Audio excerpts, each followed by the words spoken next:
día vamos a predicar de las 7 iglesias.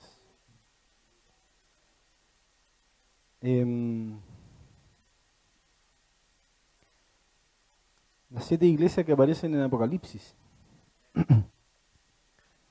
Usted sabe que la carta inicial que se hace a Apocalipsis es a 7 iglesias. ¿Usted sabe o no? Levante la mano si sabe.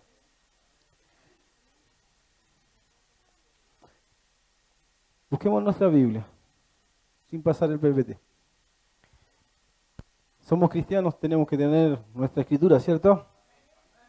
El que no trajo escritura, que se junte con un cristiano, para que pueda leer la palabra de Dios. Apocalipsis 1:4.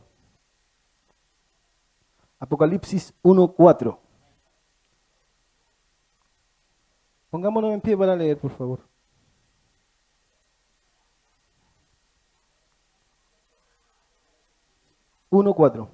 Apocalipsis capítulo 1, versículo 4. ¿Lo tenemos? Amén. Leamos todos juntos. A las 3, a la cuenta de 3. 1, 2 y 3. Juan, a las 7 iglesias. Que se escuche la voz. De nuevo. 1, 2 y 3. Juan.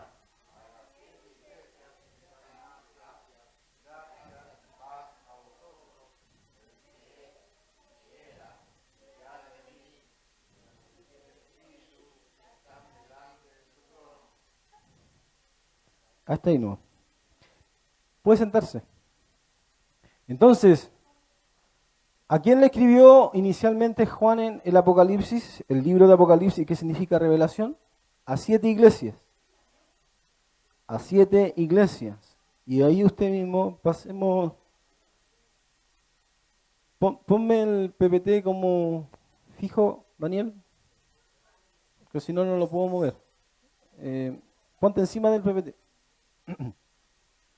Ahí. A ver. No me deja.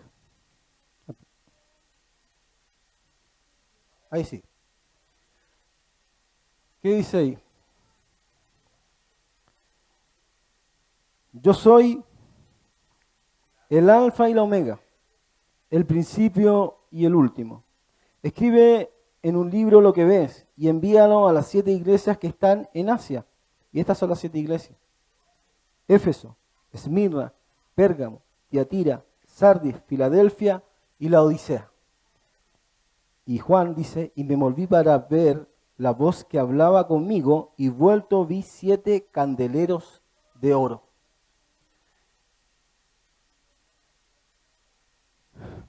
Pasa al primero. 7 candeleros de oro.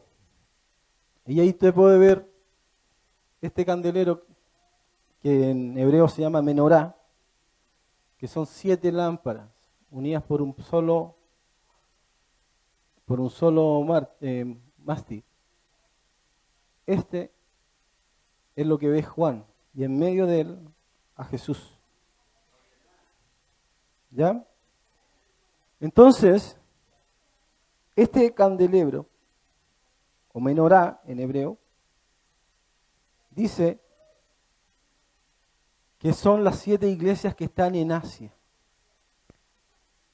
Éfeso, Esmirna, Pérgamo, Tiatira, Sardis, Filadelfia, la Odisea. Si usted se da cuenta, aquí está Pasmos, donde estaba el apóstol Juan recluido, encarcelado por el Imperio Romano. ¿Cierto? ¿Me va siguiendo? Aquí está Éfeso, Esmirna, Pérgamo, Tiatira, Sardis, Filadelfia, la Odisea. Cada iglesia más o menos era entre 50 kilómetros de distancia. Estaban casi, no era mucho la distancia para recorrer esas 7 iglesias. Estas 7 iglesias no son la totalidad de las iglesias que existían en ese tiempo cuando Juan escribió el libro del Apocalipsis. Esas 7 iglesias son las que utiliza Jesús para representar la totalidad de todas las iglesias. Acuérdense que estaba Corinto, ¿cierto? La iglesia de Corinto, la iglesia que estaba en Tesalónica, la iglesia que estaba en Roma, ¿cierto? Había muchas más iglesias. Había muchas más iglesias, pero Jesús, con estas 7 iglesias, le dice a Juan que le escriba a estas 7 iglesias el Apocalipsis. Estas 7 iglesias representan la totalidad, porque el número 7 significa la perfección en la Escritura. ¿Por qué quiero hablar de estas 7 iglesias? Cuando Juan escribe el Apocalipsis, fue casi llegando al siglo, al año 100, en el primer siglo. Ya han pasado 2000 y tantos años. Pero si nosotros leemos las pequeñas cartas que escribió Juan a cada una de estas iglesias en el capítulo 2 y capítulo 3 de Apocalipsis, vamos a sacar una radiografía de las iglesias actuales. ¿Cuántos han leído el capítulo 2 y 3 de Apocalipsis? Levante su mano. ¿Y se recuerda lo que dice? ¿Cuántos se recuerdan? Nadie se recuerda. ¿O se recuerdan un poquito? Nosotros queremos, lo que quiero ver es que finalmente nosotros podamos ver que no hay nada nuevo bajo el sol, como dice un dicho. Lo que se hizo en el pasado se vuelve a repetir acá, en este presente. Cada una de las iglesias representa estados, problemas, situaciones de lo que viven las iglesias en la actualidad. Jesús, en cada iglesia tiene una representación, hace un reproche, una alabanza y una recompensa a las iglesias que se arrepientan. Usted dice, ¿cómo que se arrepientan? Porque si usted ha leído el capítulo 2 y el capítulo 3 de Apocalipsis, se dará cuenta que de estas 7 iglesias, 5 tenían doctrinas falsas y pecado en su iglesia. Solo 2 de estas iglesias, que son Esmirna y Filadelfia, que Jesús no le reprocha nada y solamente las alaba. De las 7, solo 2. Y hay una, que es la Odisea, que no tiene ninguna alabanza y que Jesús solamente le reprocha por su pecado.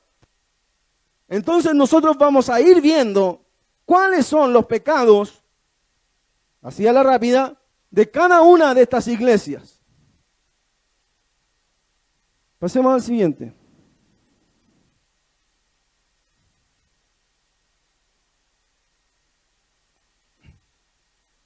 Dice, el misterio de las 7 estrellas que has visto a mi diestra y de los 7 candeleros de oro. Las 7 estrellas son los ángeles de las 7 iglesias y las 7 candeleros que has visto son las 7 iglesias. Cuando Juan ve a Jesús, lo ve en medio de un candelero, ¿cierto? Que era la menorá de 7 brazos y en su diestra 7 estrellas. Las 7 estrellas simbolizan 7 ángeles y los 7 candeleros, las 7 iglesias. Los 7 ángeles son los obispos de cada una de esas iglesias. Cada una de esas iglesias tenía un obispo. Entonces, cuando empieza Jesús Juan a escribir, Jesús le dice, escribe al ángel de la iglesia en Éfeso. No le está diciendo al ser que vuela, le está diciendo al obispo. Escribe Juan a ese ángel, a ese obispo, porque en la Biblia también a las personas se le puede llamar ángel, porque la palabra ángel significa mensajero. Escribe al ángel de la iglesia en Éfeso, el que tiene las 7 estrellas en su diestra, el que anda en medio de los 7 candeleros de oro, dice esto. El que tenía las 7 estrellas que es Jesús y el que anda en medio de las 7 candeleros, o sea, de las 7 iglesias, el que se pasea por las iglesias es Jesús. Dice, yo conozco tus obras y tu arduo trabajo y paciencia y que no puedes soportar a los malos, si has probado a los que dicen ser apóstoles y no lo son, y los has hallado mentirosos. Ya has sufrido, ya has tenido paciencia, ya has trabajado arduamente por amor de mi nombre y no has desmayado. Esta es una alabanza a esa iglesia. Es una alabanza porque había probado a los apóstoles, que muchas iglesias no hacen actualmente, que cualquier persona lo llaman apóstol, pero esta iglesia había probado a los apóstoles y los había encontrado mentirosos porque habían apóstoles falsos también en ese tiempo. Y los has hallado mentirosos. Y has sufrido en la tribulación, en la persecución. Y has tenido paciencia y has trabajado arduamente por amor de mi nombre y no has desmayado. Pero dice, pero tengo contra ti que has dejado tu primer amor. Éfeso, la iglesia que dejó el primer amor. ¿Cuál es el primer mandamiento que dice la Escritura? ¿Ese es el primer mandamiento que da la Escritura? ¿Me puede decir amén? ¿Es así? Amén. Le preguntaron una vez a Jesús, Maestro, ¿cuál es el primero y principal mandamiento? Oye Israel, el Señor nuestro Dios, el Señor uno es. Y amarás al Señor tu Dios con toda tu mente, con toda tu fuerza, con toda tu alma y con todo tu ser. Este es el principal mandamiento. Pero ¿qué pasa? Que Éfeso había probado a los apóstoles, había sufrido, había tenido paciencia, pero había dejado el amor hacia Dios. ¿Qué significa esto? Muchas veces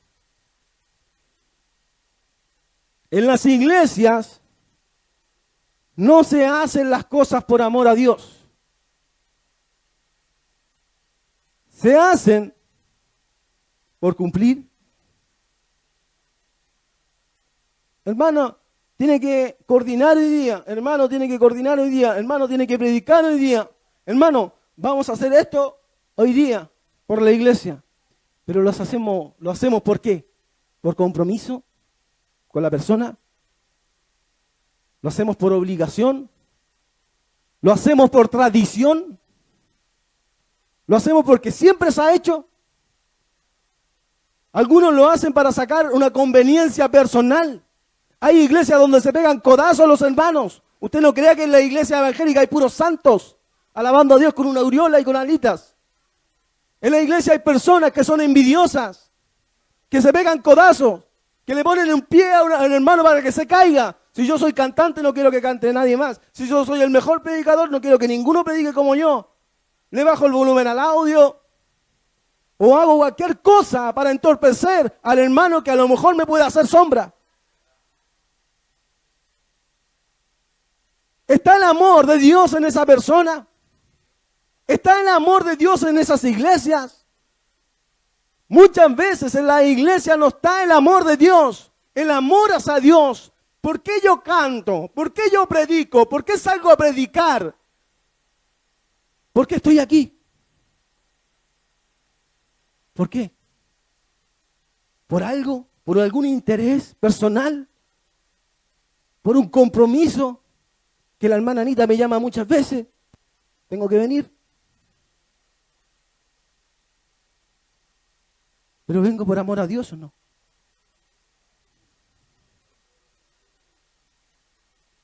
Muchas de las iglesias viven una tradición. No entienden, no comprenden lo que creen.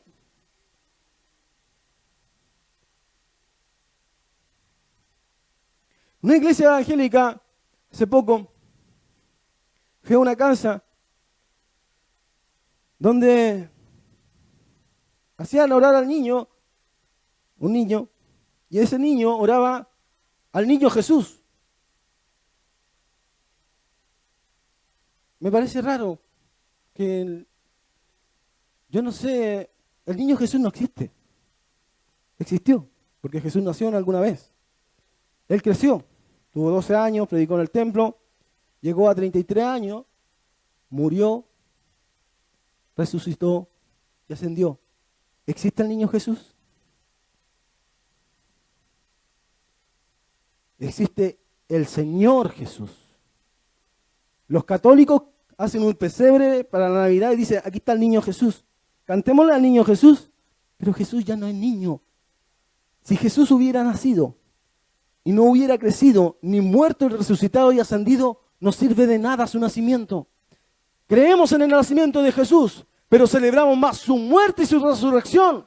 Porque el apóstol Pablo dice que si Jesús nos resucitó, somos los más dignos de misericordia, de lástima del mundo, y aún estamos en nuestros pecados.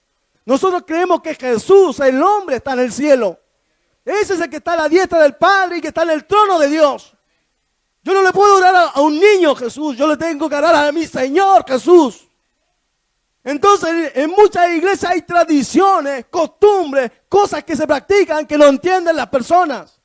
Van a una iglesia porque están acostumbrados a ir el día domingo, pero en su vida son personas egoístas, llenas de resentimientos, llenas de envidia, y no han cambiado en nada su forma personal.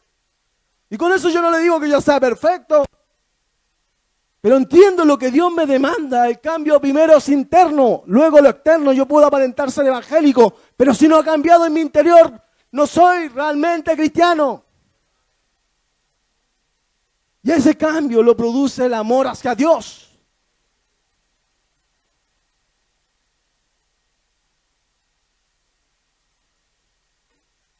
Hay cristianos, y yo no le digo que no se pueda hacer, pero cuando llega un familiar, inmediatamente dejan a Dios de lado por su familiar. Dejan a Dios de lado por su hijo. Dejan a Dios de lado por cualquier otra circunstancia. ¿Y cómo puede ser el primer amor si es el último en tu vida? Entonces no es el primer amor. Es el tercer amor, es el cuarto amor, o ni siquiera tienes amor a Dios. Y esta iglesia había dejado su primer amor.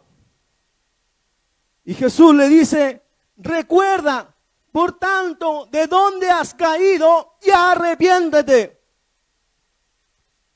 Es grave dejar el primer amor, parece, porque Jesús le dijo, recuerda, ¿de dónde caíste?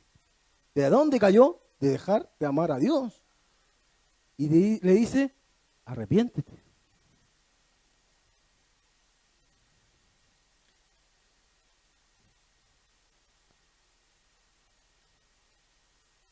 Cambiemos al otro, por favor.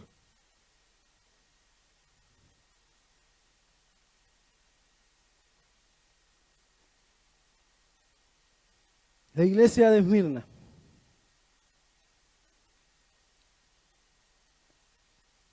¿Qué dice ahí? Yo conozco tus obras y tu tribulación y tu pobreza, pero tú eres rico. Y la blasfemia de los que se dicen ser judíos y no lo son, sino sinagoga de Satanás.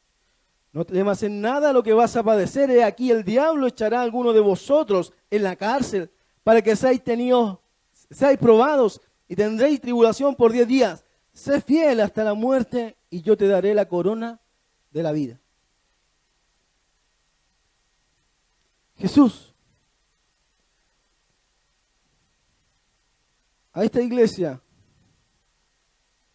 se describe así, y escribe al ángel de la iglesia de Esmirna, el primero y el postrero, el que estuvo muerto y vivió. Dice esto, el primero y el postrero, el que estuvo ¿qué? Muerto y vivió. ¿Y por qué es importante esta palabra, el que estuvo muerto y vivió? Porque esta iglesia, que es Esmirna, era la que de las 7 recibió más persecución. Y le dice, y es también la iglesia que no tiene ningún reproche, sino alabanza. Yo conozco tus obras y tu tribulación. Porque esa iglesia, cuando ustedes dicen tribulación, no se entiende que tuvo problema con el vecino porque le puso la música muy fuerte. O porque tuvo la música hasta muy tarde en la noche. Esta iglesia fue perseguida. Y sus miembros fueron asesinados por amor a Jesús. El obispo, que fue Policarpo, fue quemado a los 86 años. Dice, yo conozco tus obras y tu tribulación y tu pobreza, pero tú eres rico. Pobreza material, pobreza en lo económico, pero riqueza espiritual. ¿Cuál es esa pobreza material? El dinero, las propiedades, los lujos. Pero ¿cuál es esa pobreza espiritual? La fe, el amor, la fidelidad, la santidad. Porque tú cuando pasas por tribulación, por amor a Dios, tú eres rico para Dios en lo espiritual. Pero cuando tú te arrojas solamente a lo material y pones tu fe en lo material, eres pobre para Dios. Y la blasfemia de los que se dicen ser judíos y no lo son, sino sinagoga de Satanás. ¿Por qué? Porque los judíos perseguían en ese tiempo a los cristianos y los llevaban a los tribunales romanos para que fueran asesinados en los coliseos, crucificados, degollados por ser cristianos. Pero eso le da una riqueza espiritual a Dios. Entonces Dios le dice, yo soy el que estuvo muerto y vivió. Tú has tenido tribulación.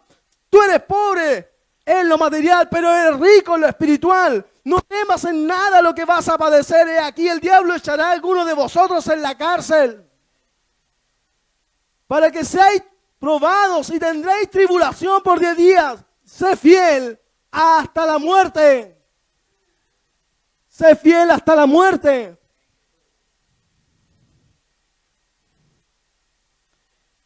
La PDT dice en este versículo, no te asustes por los sufrimientos que vienen. Escucha, el diablo va a meter a alguno de ustedes en la cárcel.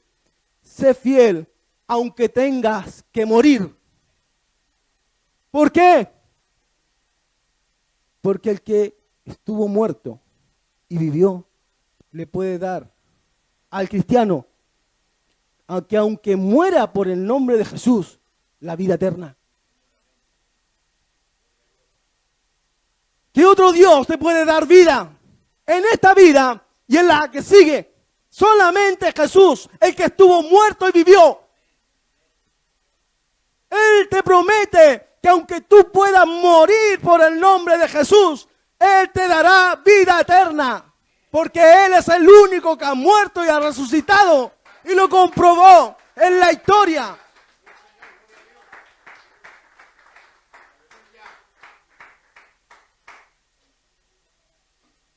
Hay una historia de un musulmán. Los musulmanes creen en Jesús, ¿cierto? Sí creen en Jesús, pero no creen en el Jesús bíblico. Creen que Jesús fue un profeta, tipo Juan el Bautista, que antecedió, según ellos, al más grande profeta que fue Mohamed o Mahoma. Ellos creen en Jesús como profeta, no como hijo de Dios, ni como Dios. Él fue un musulmán a Jerusalén y fue a la tumba de Jesús, porque él había visitado la tumba de varios musulmanes.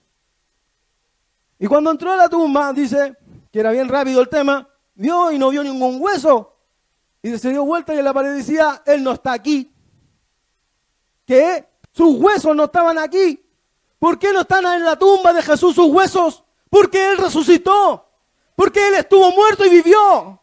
Y esa es la promesa que le hace a Esmirna. Sé fiel aunque tengas que morir. Y yo te daré la corona de la vida.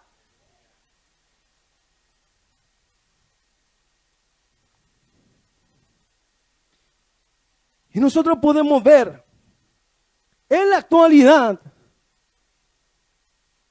que muchas iglesias han dejado su primer amor, como Éfeso. Y que muchas iglesias en la actualidad no están dispuestas a sufrir por Jesús, ni poner su cuello por Él. Algunos se dicen ser apóstoles. Dígame, ¿qué apóstol no murió de forma trágica? Se dice que Juan solamente se salvó después de ser hervido en aceite y ser mandado a Patmos. Pero todos los otros 11 murieron de forma trágica. Pedro murió crucificado al revés. Pablo degollado. Andrés crucificado, ¿cierto? Tomás traspasado por una lanza, etcétera. Todos murieron de forma trágica, pero los apóstoles actuales no van ni siquiera al Medio Oriente, no van ni siquiera, no sé, a China a predicar, no van a Corea del Norte a predicar, no van a ningún país musulmán a predicar y se creen apóstoles. No levantan ni 5 iglesias, ya se creen apóstoles. Y los apóstoles bíblicos levantaron millones y millones de iglesias y gracias a su testimonio, al que dejaron en la Escritura, todavía seguimos creyendo en Jesús.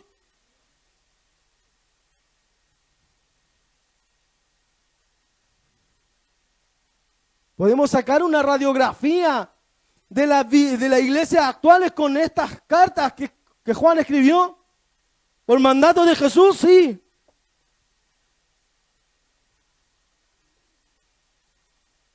Pérgamo. Dice, pero tengo unas pocas cosas contra ti, que tienes ahí a los que retienen la doctrina de Balaam, que enseñan a Balac a poner tropiezo ante los hijos de Israel, a comer cosas sacrificadas a los ídolos y a cometer fornicación. Y ahí también tienes a los que retienen la doctrina de los nicolaitas, las que yo aborrezco.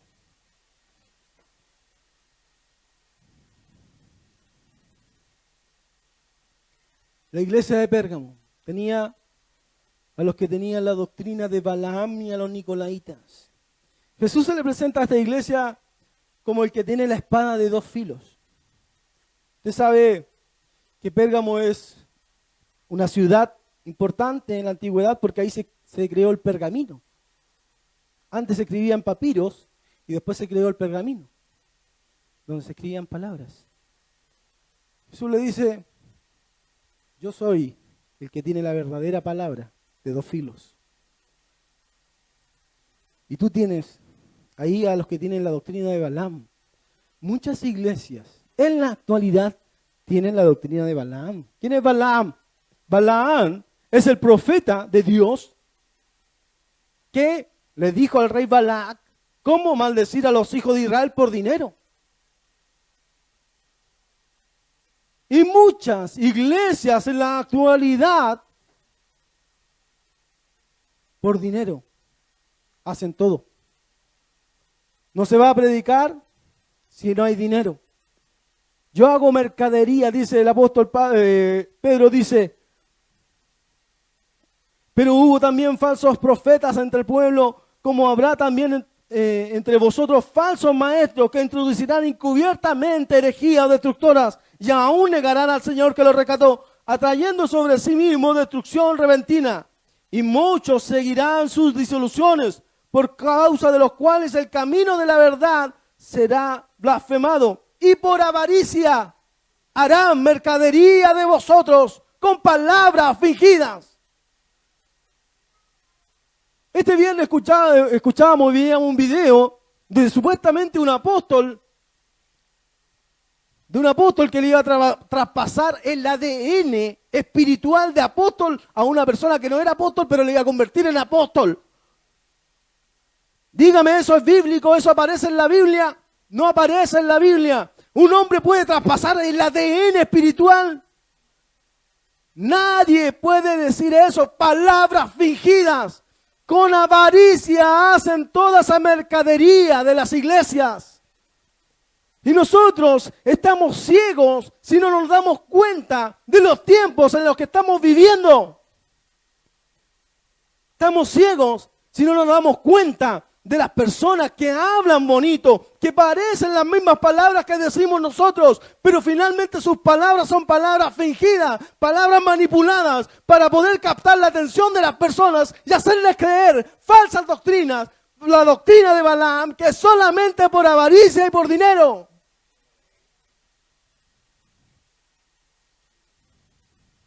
Actualmente nosotros, como iglesias evangélicas, Y digo como iglesias evangélicas, porque las personas piensan que todas las iglesias evangélicas son iguales. El pastor, el obispo Durán, ahora Marco Morales, aparecen en la televisión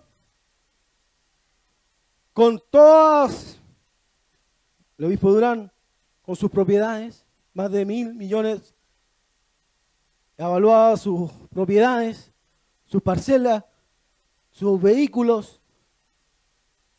¿Qué está pasando? ¿Eso es lo que dice la Escritura?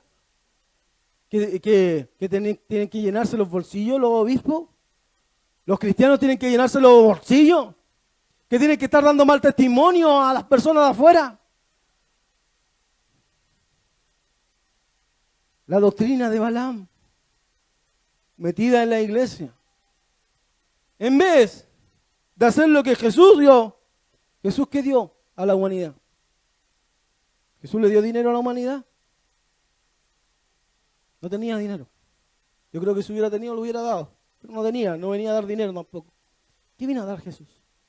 Algo más importante que el dinero. Su vida. ¿Qué es más importante para usted? Su vida. ¿Qué es lo que le puede dar a una persona para darle salvación? Si yo veo a mi hermano Felipe que lo van a atropellar y a lo mejor salto y lo corro y me matan a mí, le di la vida para salvar una vida. Dice el apóstol Pablo, nadie tiene mayor amor que este. Ciertamente alguno morirá por el justo.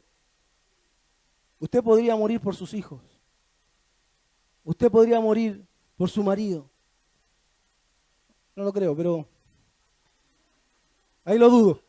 Quizá por los hijos más que por el marido. Usted por su esposa.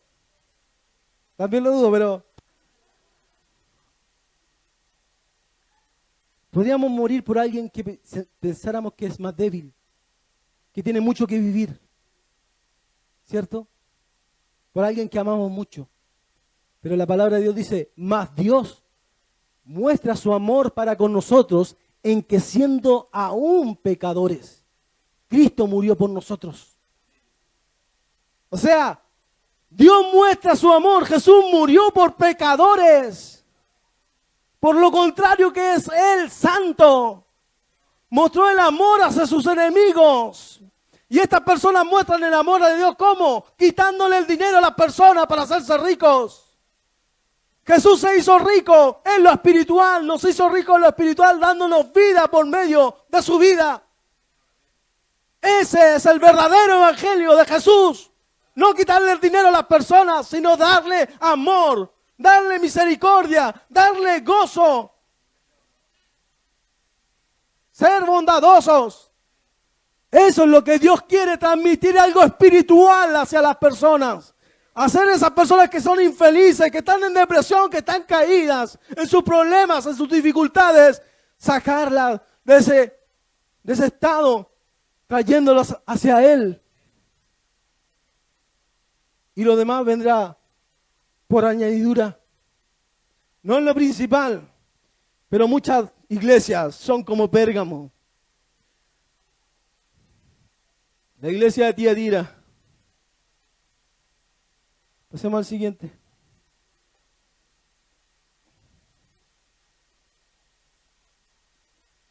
Pero tengo unas pocas cosas contra ti, que toleras que esa mujer Jezabel, que se dice profetiza, enseña y seduzca a mis siervos a fornicar y a comer cosas sacrificadas a los ídolos.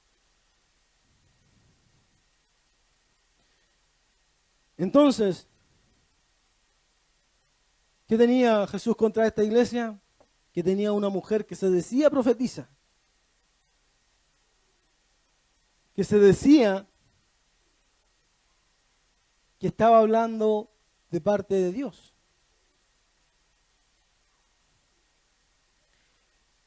A la iglesia de Tiatira Jesús se le presenta como el Hijo de Dios y el que tiene los ojos como llama de fuego y sus pies semejante al bronce bruñido. Se le presenta de esta forma Los ojos significan que Él lo ve todo. Y esta profetisa enseñaba y seducía a sus siervos a fornicar y a comer cosas sacrificadas a los ídolos. Nosotros venimos de una iglesia donde el pastor principal tuvo cáncer. A él le llegó una carta de una supuestamente profeta, porque las mujeres en el español se llaman profetisas y los hombres en el español se llaman profetas. Pero como son ignorantes, a las mujeres le dicen profetas también, cuando deberían llamarse profetisas. Pero ella se llamaba profeta. Y ahí, con eso ya me indica algo. Si tengo algún conocimiento. Murió el principal, lo sucedió otro, y él se acercó a esa profetisa, y esa profetisa le dijo que en este último tiempo se iban a levantar 12 apóstoles, y que no sé cuántos profetas, como 3 en el mundo, no sé cuántos habían, y ella era uno de esos. Ella era cubana, es cubana, y el hermano se iban a Cuba, y la profeta siempre le daba ministerios. O sea, el hermano que nunca fue pastor, era pastor ahora. El que nunca fue evangelista, era evangelista porque la profeta le decía, aparte que la profeta les decía toda su vida ya. La profeta venía a las personas, no, tú has hecho esto, otro, y quedaban sorprendidos.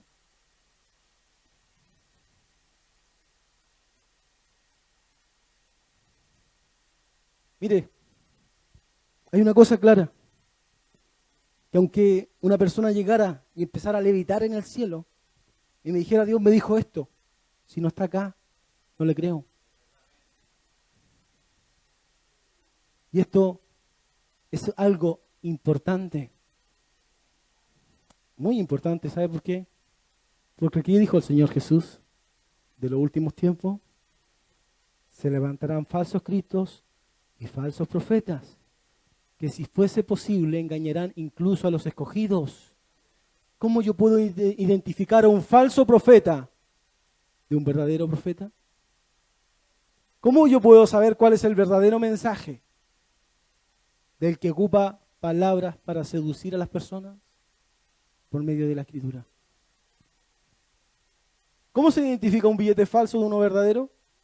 ¿Cómo lo identifican? Las personas hacen curso y empiezan a pasar varios billetes y con la costumbre empiezan a tocar los billetes y ya inmediatamente cuando encuentran uno falso, este es falso, porque lo sienten.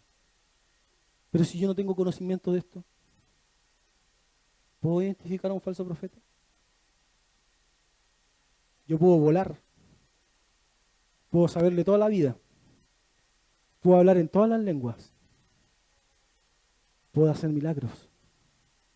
El falso profeta va a hacer milagros. Pero si mi palabra no está de acuerdo con lo que dice la Escritura, si contradigo a Jesús, contradigo a los apóstoles, contradigo a los profetas bíblicos, yo no soy de Dios. Porque el mismo diablo se disfraza como ángel de luz. Así sus ministros se disfrazan como ministros de justicia. Cuando nosotros encontramos iglesias ignorantes en la Escritura, viene cualquier charlatán, viene cualquier persona y les puede meter el dedo en el ojo. Los puede engrupir, les puede mentir, los puede engañar. Pero si tengo conocimiento de la Escritura, nunca voy a ser engañado. Y ahora tenemos que ese apóstol está separado de su señora hace como 2 años. Que esa profeta está separado de su marido también. Entonces, ¿qué tipo de apóstoles y profetas tenemos en la actualidad? Unos que no viajan a Cuba, que no son capaces de viajar al Medio Oriente. Unos que predican el evangelio del dinero, pero no predican el evangelio de gastarse uno mismo, que decía Pablo.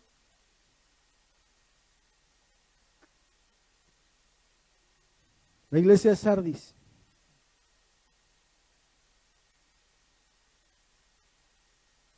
Dice, escribe al ángel de la iglesia en Sardis, el que tiene los 7 espíritus de Dios y las 7 estrellas dice esto: yo conozco tus obras, que tienen nombre de que vives y estás muerto. Sé vigilante y afirma las otras cosas que están para morir, porque no ha hallado tus obras perfectas delante de Dios.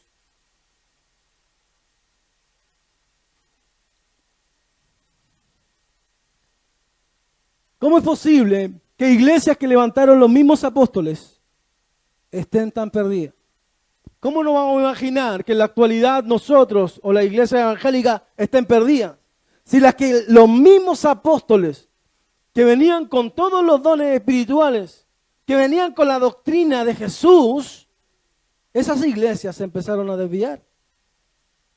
Y actualmente nosotros podemos llegar a una iglesia evangélica y se pueden creer muchas cosas. Yo no digo que exista la iglesia perfecta. No podemos equivocar en doctrina. Podemos entender algo porque somos seres humanos, actuando en algo perfecto que es divino, que vino de parte de Dios. Pero no buscamos sacarle el dinero a nadie. No buscamos mentirle de acuerdo a lo que dice la Escritura. Para eso también la investigamos y la leemos y estudiamos. Pero ¿cómo es posible que en la actualidad hayan tantas falsas doctrinas? Esta iglesia Sardis, que significaba vigilante o despierto, se decía que tenía un nombre de estar vivo, pero estaba muerto.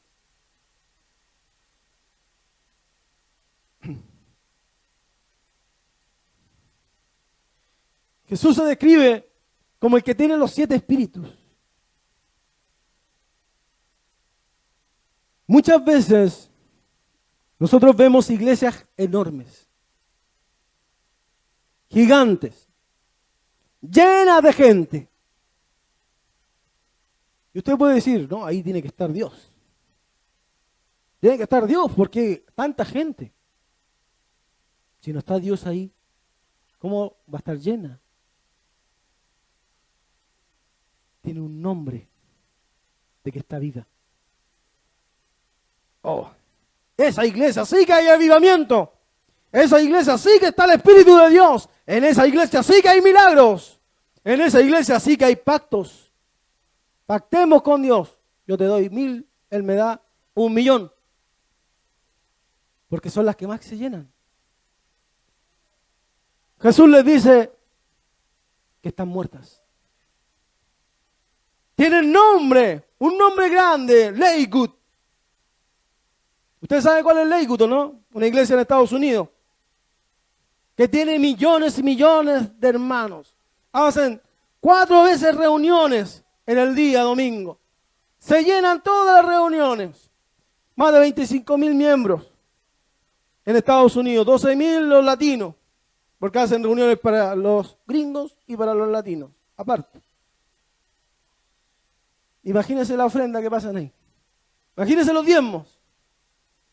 Tienen nombre de que están vivos. Pero su líder, Joel Osteen, dice en televisión en Estados Unidos que tanto Buda como Mahoma salvan.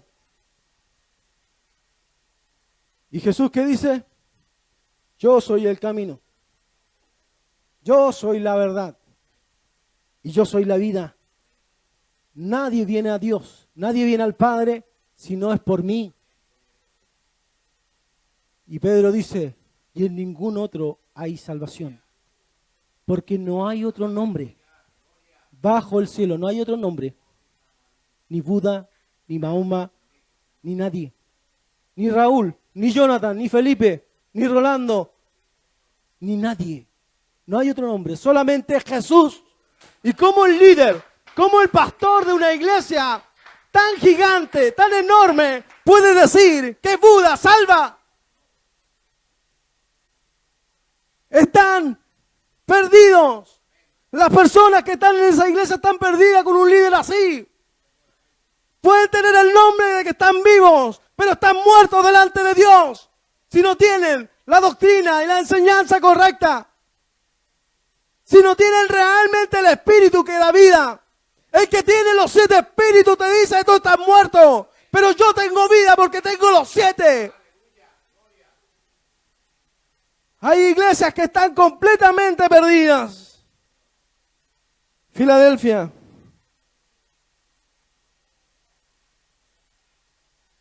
Yo conozco tus obras y he puesto delante de ti una puerta abierta, la cual nadie puede cerrar, porque aunque tienes poca fuerza, has guardado mi palabra y no has negado mi nombre. La segunda iglesia que Jesús alaba y que no reprocha nada. Y en la actualidad muchos se creen en Filadelfia. Muchos se creen que han guardado la palabra de Dios. Muchos dicen, no, yo tengo poca fuerza, pero no han negado el nombre de Dios. Pero vamos a ver que no es así. Que finalmente son la otra la que sigue. Esta iglesia, Filadelfia, que significa amor fraternal, amor de hermanos, había pasado por tribulación. Tenía poca fuerza, pero aún se mantenía fiel a Jesús.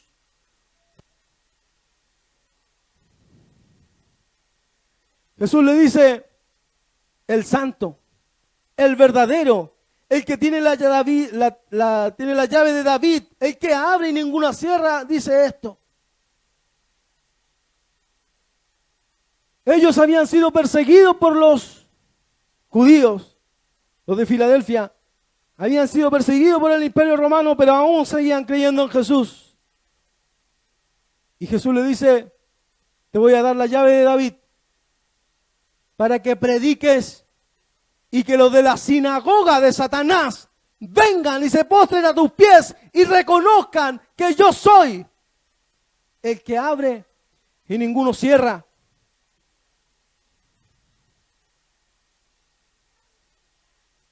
Que reconozcan que yo te he amado. Y dice, por cuanto has guardado la palabra de mi paciencia, yo también te guardaré de la hora de prueba que ha de venir sobre el mundo entero, para probar a los que moran sobre la tierra.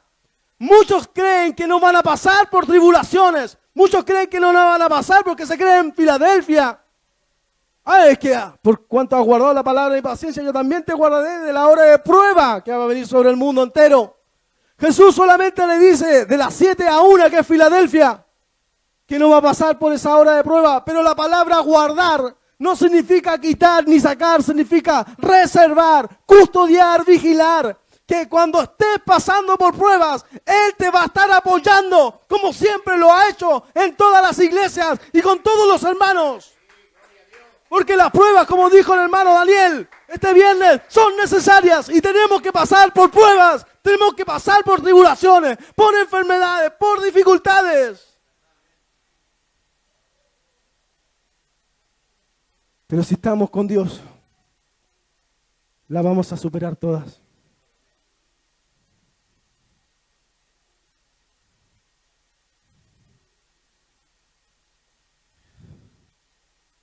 Pasemos al siguiente.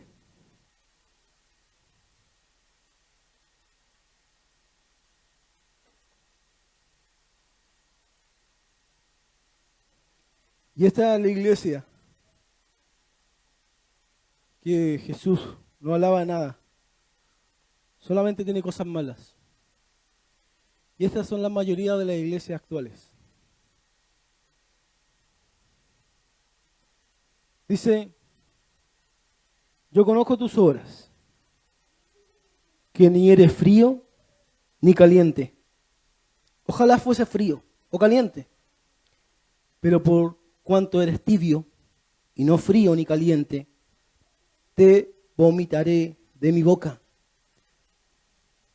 Porque tú dices, yo soy rico y me he enriquecido y de ninguna cosa tengo necesidad, y no sabes que tú eres un desventurado, miserable, pobre, ciego y desnudo.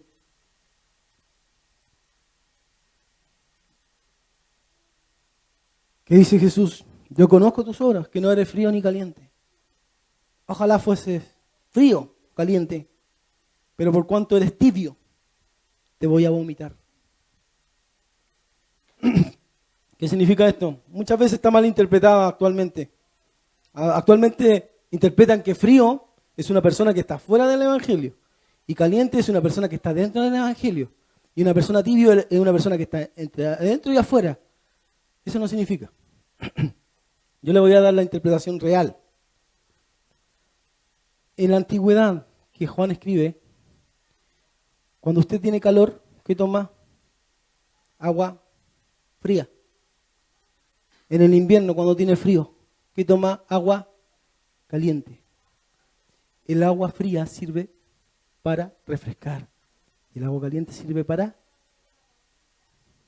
temperarnos, ¿cierto? Calentarnos porque tenemos frío. ¿Y el agua tibia para qué sirve? ¿Sabe para qué se ocupaba el agua tibia en ese tiempo? Para producir vómito. Para que las personas vomitaran. Jesús le dice, no eres frío ni caliente. No me sirves ni para esto en la obra, ni para esto otro en la obra. No me sirves ni para visitar enfermos, no me sirves para predicar, no me sirves para orar, no me sirves para ayunar, no me sirves para esto ni para esto otro, no sirves para nada, eres tibio. Te voy a vomitar. Eso es lo que le está diciendo Jesús. Y también le dice, porque tú dices, yo soy rico en lo económico. Rico en lo económico. Muchas iglesias en la actualidad de Lakewood, Cash Luna, Dante Gebel, iglesias ricas en lo material.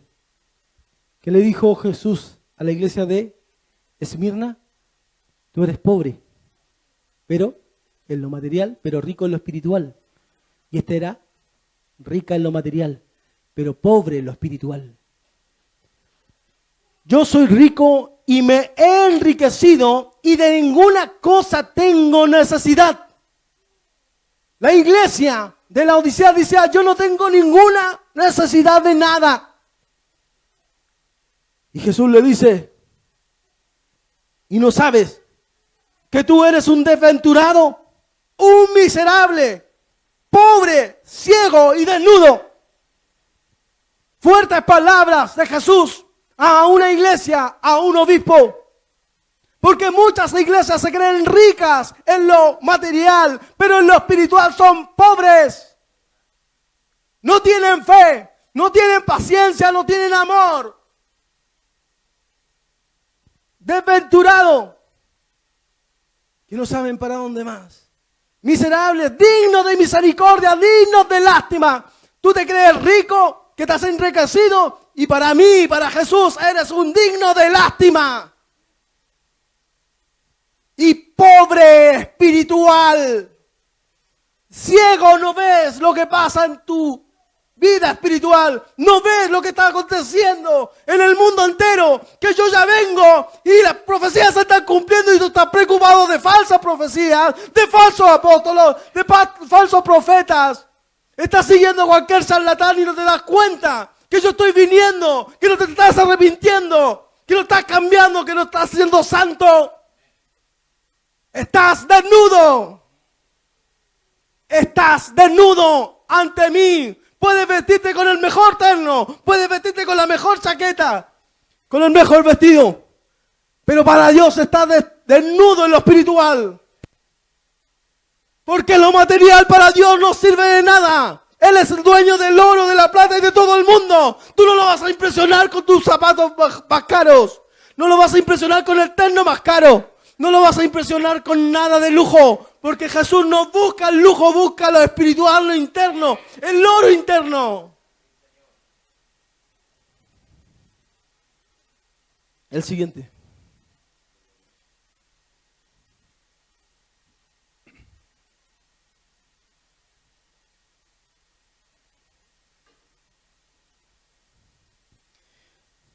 Por tanto, yo te aconsejo que de mí compres oro refinado en fuego. El oro refinado en fuego es la fe pasada por pruebas, por enfermedades, por tribulación, por dificultades. Por dificultades. En ese tiempo la iglesia era perseguida y asesinada por ser cristiano. Oro pasado en fuego. ¿Qué puede ser oro pasado en fuego? Una enfermedad, un problema familiar, una muerte de un familiar. Señor, ¿por qué estoy viviendo esto? ¿Por qué me sucede a mí? Pero yo voy a seguir confiando en ti. Aunque no lo entienda, aunque no lo comprenda, estoy pasando el oro por el fuego, porque estoy sacando las impurezas que traemos del mundo. Porque del mundo traemos envidia, del mundo traemos fornicación, del mundo traemos malos pensamientos, del mundo traemos robo. Necesitamos ser purificados. Para ser purificado el oro tiene que meterse en el fuego. Cuando salen todas las impurezas queda puro. Así Dios permite que pasemos por problemas, por dificultades, por enfermedades para ser puros delante de Él. Y esta iglesia no quería pasar por nada. Es la iglesia que no combate con nadie. Viene la homosexualidad, viene la ideología de género, viene el feminismo, viene todo y lo acepta. No tiene ningún enemigo. Éfeso había probado a los falsos apóstoles. ¿Y a quién había combatido? Esmirna a los de la sinagoga de Satanás. Y la Odisea a nadie. Era amigo del mundo. Estaba preocupado de las riquezas. Por tanto, yo te aconsejo que de mí compres oro refinado para que seas rico en fe. Vestiduras blancas para vestirte, no el Armani, no el traje más caro, sino las vestiduras de santidad, de pureza, de arrepentimiento, que solamente Dios puede dar. Y que no se descubra la vergüenza de tu desnudez. Y unge tus ojos con colirio. Para que veas. Pero no el colirio físico, sino el espiritual. Porque las iglesias, en la actualidad, están ciegas. No pueden ver los tiempos.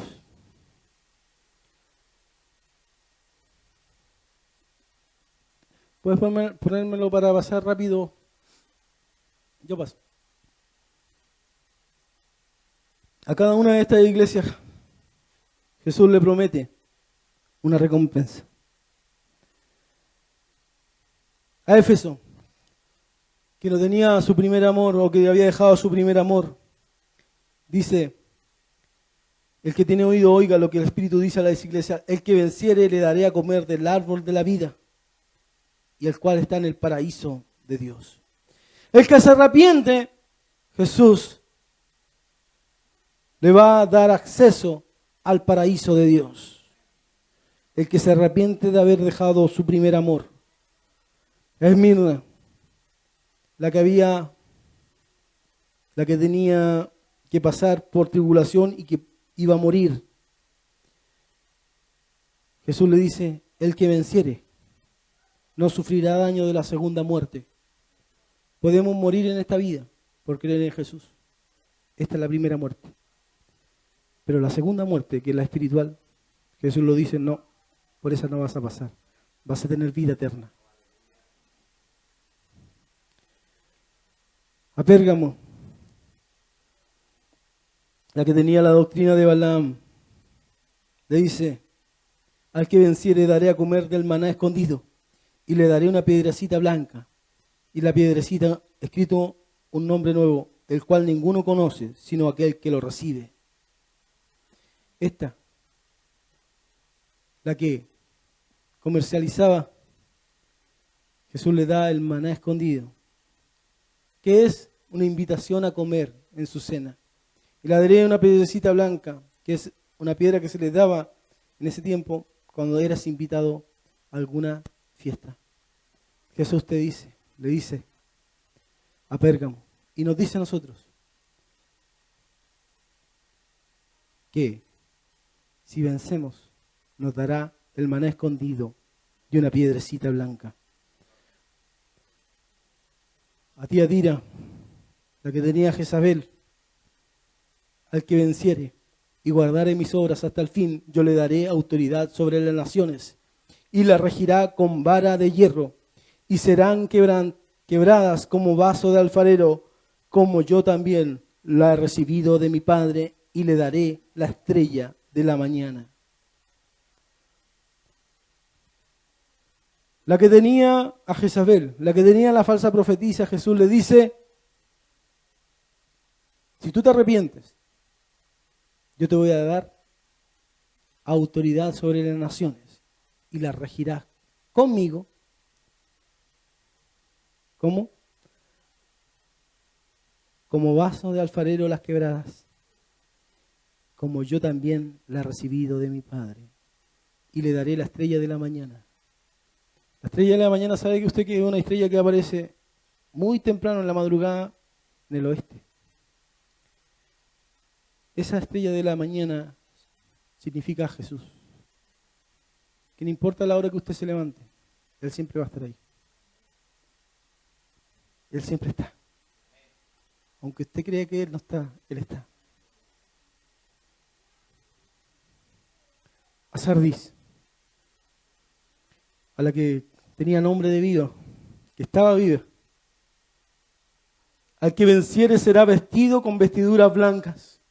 Y no borraré su nombre del libro de la vida, y confesaré su nombre delante de mi Padre y delante de sus santos ángeles. Si tú vences, Él te va a vestir de blanco. Y te va a dar, y no te va a borrar del libro de la vida, y te confesará. A Filadelfia, al que venciere, yo lo haré columna en el templo de mi Dios, y nunca más saldrá de allí, y escribiré sobre él el nombre de mi Dios, y el nombre de la ciudad de mi Dios, la nueva Jerusalén, la cual desciende del cielo de mi Dios, y mi nombre nuevo.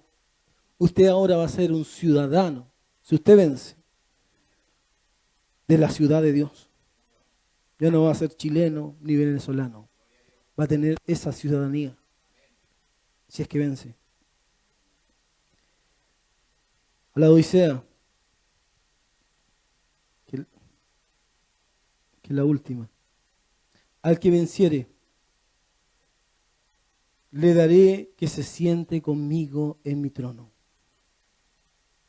La que era fría, ni caliente, la que no era fría ni caliente, la que era tibia, la que decía que era rica. Al que venciere, le daré que se siente conmigo en mi trono. ¿Tú crees que tienes una riqueza material?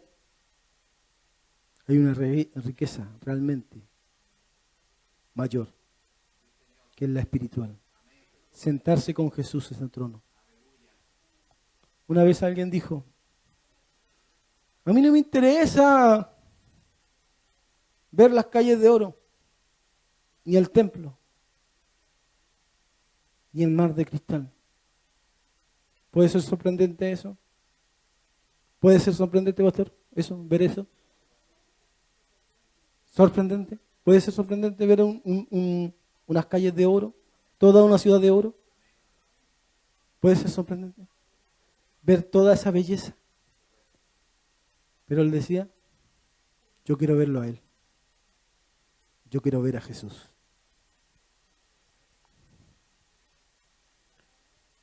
El que venciere, le daré que se siente conmigo en mi trono, así como yo he vencido y me he sentado con mi Padre en su trono. El que tiene oído, oiga lo que el Espíritu dice a las iglesias. Pónganse en pie.